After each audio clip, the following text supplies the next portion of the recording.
Hey boys and girls, so we're going to be working on real world problems, which involves word problems, and we're comparing fractions whose denominators are different and whose numerators are different.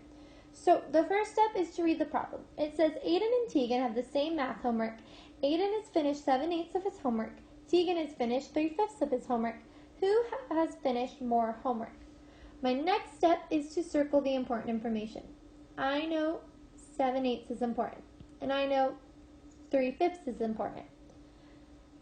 After that, I need to underline the question. Who has finished more homework? I need to think about what this question's asking me. It wants me to compare the fractions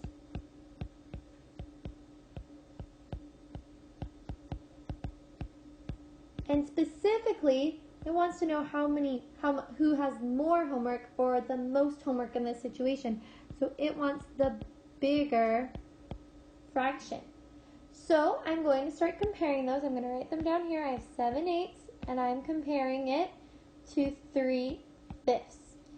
And I want to look to see if I can do strategy number 1 first. I know in my head there's no way I can multiply 5 to get to 8 where I use the bigger denominator. There's no way I can get that 5 to 8 in an easy way. So instead, I'm going to use strategy number 2 on this one. It doesn't matter if you do strategy number 2 or strategy number 3. Either will work. Strategy number 2 is when I multiply the denominators by each other. So 8 times 5 gives me 40. So I know I want my new denominator to be 40. So that's my next step, is to create equivalent fractions. So I take 7/8 and I take 3/5.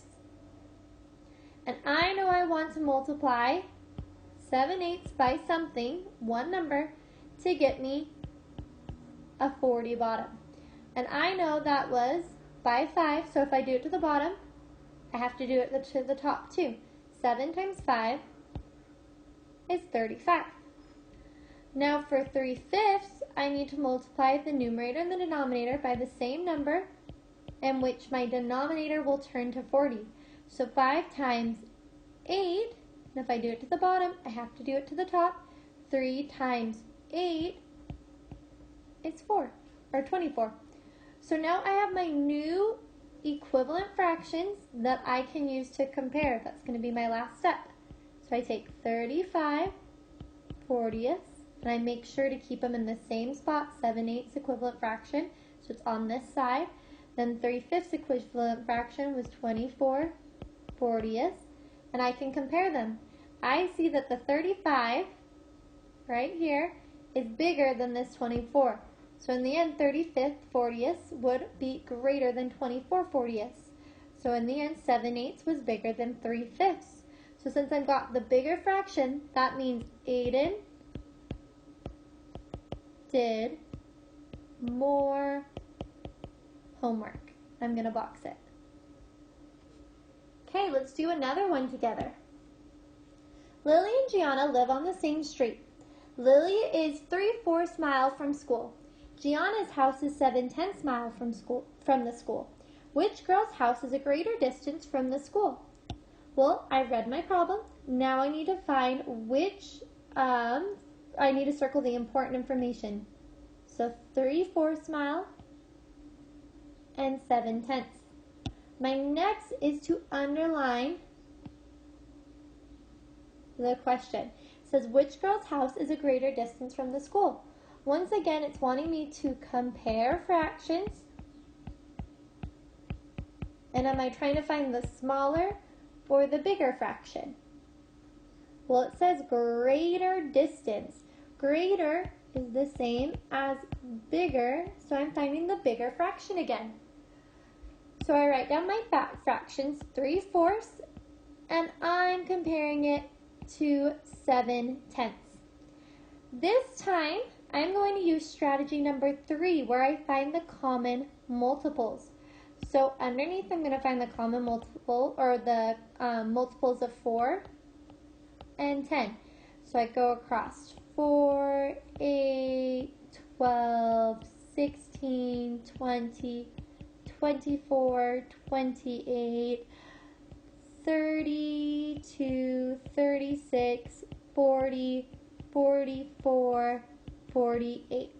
Now I'm going to do the same thing for 10. 10, 20, 30, 40, 50, 60, 70, 80, 90, 100, 110, 120. And I look for the ones they have in common. And I'm going to switch back to this blue for that. So 4, oh, I don't see a 4 in the 10s. 8, don't see an 8 in the 10s. 12, no 16, but I do see a 20. Keep going. Oh, 40, 40. Okay, so I have 2. I can pick whichever one I want. If I wanted to pick 40, I could find it using 40. If I wanted to pick 20, I could find it using 20. I'm going to use, however, the 20 for right now. So I take 3/4 and I want to multiply it by whatever it takes to get my denominator to be 20. So I know 4 times 5 equals 20. So that means if I multiply the denominator by 5, I also need to multiply the numerator by 5. So 3 times 5 gives me 15. So now I have my equivalent fraction for 3/4. Now I need to get 7/10 to have the same denominator. So I need to multiply 10 by something to get me to 20. Well, I know that's 2. So if I multiply the denominator by 2, I also have to multiply the numerator by 2. So 7 times 2 is 14. And I now have my second equivalent fraction, which I can now use to compare. I have 15/20, and I'm comparing it with 14/20. I can see 15 is the bigger fraction, so in the end, 3/4 was bigger than 7/10. So that means Lily's house was farther. And I am going to box it. Okay? This next one I want you to try with me as I follow along. So make sure you get a paper out and you're doing it with me, okay? I have this story problem. It says Celeste is reading a book. Give me 1 second. I gotta get the thing to go away again. Celeste is reading a book. On Friday, she read 25/100ths of the book. On Saturday, she read 3/8 of the book. On which day did she read the most? So I circle the things that I know is important, which would be 25/100ths and 3/8. I underline my question. That's my second step. And I can see it's wanting me to compare fractions.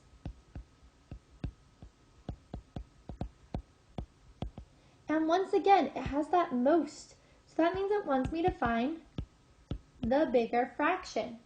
So I'm going to write down my fractions, 25/100ths, and I have 3/8. I'm going to use, I'll probably just use strategy 2 and multiply them together because I can't use strategy 1. So 8 times 100 is 800. So that's my new denominator that I need to turn the fractions into. So I take 25/100ths, and I know I need to multiply it by something to get to 800. Well, I would multiply it by 8.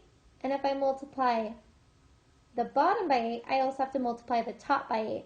And I don't know this off the top of my head, so I'm going to have to do it on the side. So 25 times 8. 8 times 5 is 40.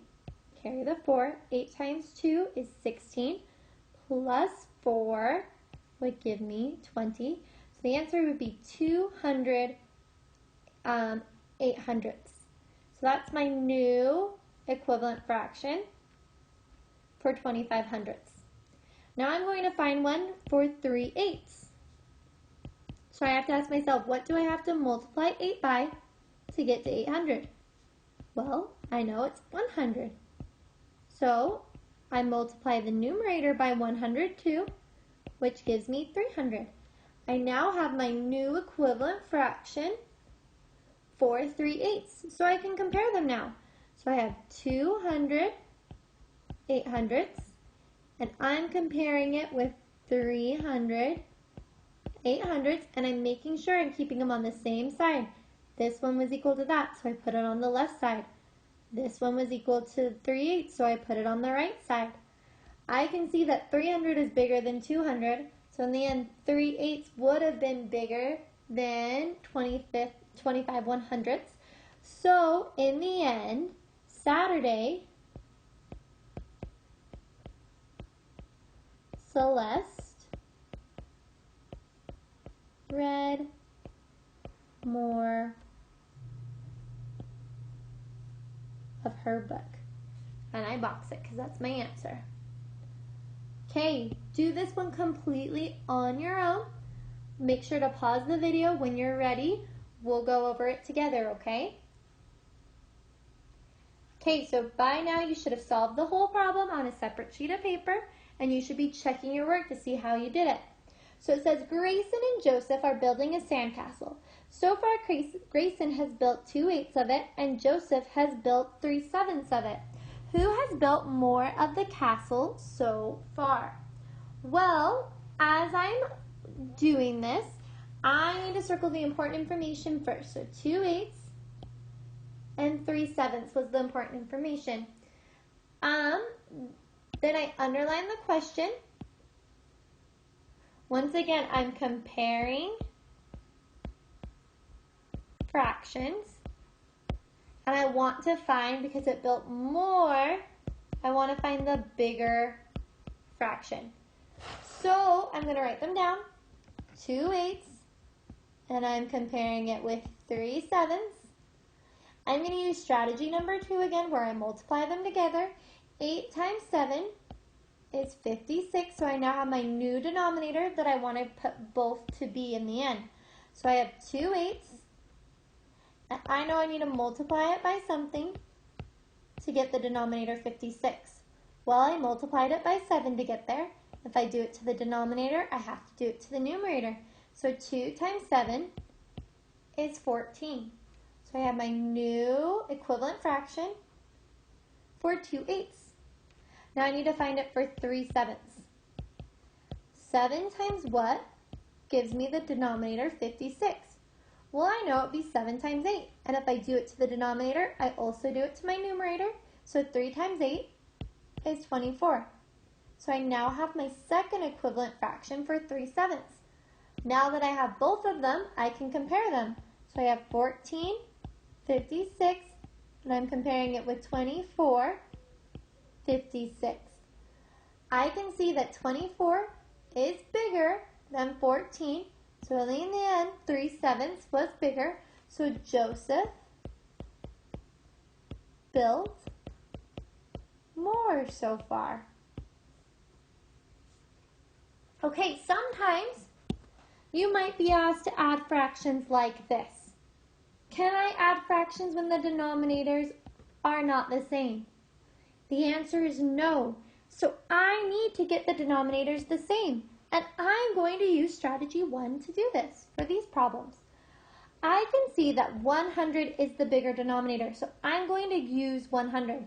So that means I keep this 3 100ths the exact same. I already have it how I want it. But I need to change to tenths. So I ask myself, what do I multiply 10 by to get this new denominator that I'm using of 100? Well, I know I multiply it by 10. And if I do it to my denominator, I also do it to my numerator. So 2 times 10 would give me 20. So I now have my new equivalent fraction for 2/10. Can I now add, if I have two denominators that are the exact same, can I almost, it's like I'm switching this 2/10 places with this 20 100ths. So I put 20 100ths and I add on 3 100ths. Can I do this addition now? I check the denominators are the same. So since they're the same, I can do the addition. When I'm adding, I keep my denominator the same, like I always have. And now I add the top. 20 plus 3 gives me 23. So in the end, I have 23 hundredths. Let's do another one. Do this one with me. So I have 17 100ths, and I have 7 tenths. I need to change this 10 to be like this 100. I'm going to keep this 100 this way. It is already perfect. I do not have to create an equivalent fraction for it. So I need to create an equivalent fraction for the 7/10. So right now, write down 7/10 on your paper. Now you have to ask yourself, what do you need to multiply 10 by to get my new denominator of 100? If you need to pause the video to catch up, go ahead. I would multiply 10 by 10 to get 100. And if I do it to my new denominator, I also do it to my numerator. So 7 times 10 would give me 70. So I'll give you a second to write that down.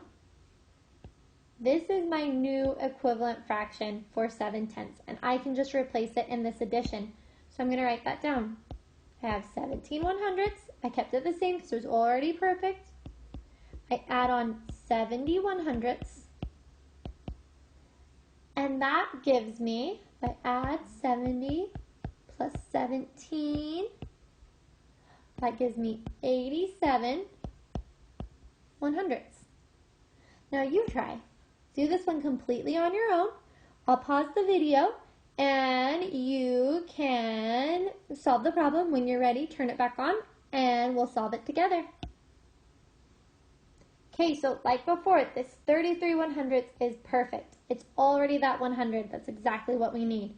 We need to fix this 9/10. So you ask yourself, what do I multiply 10 by to get the same denominator of 100? Well, it would be 10.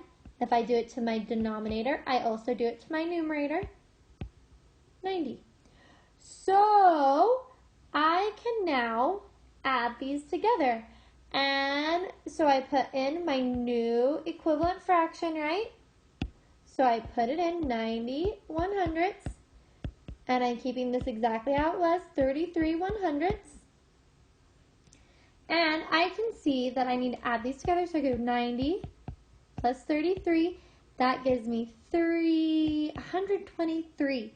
So that means I have 123 100ths. Uh-oh, is this an improper fraction? It is. The numerator is bigger than the denominator. We can't leave it that way. We need to change it to a mixed number. How many 100ths can fit into 123?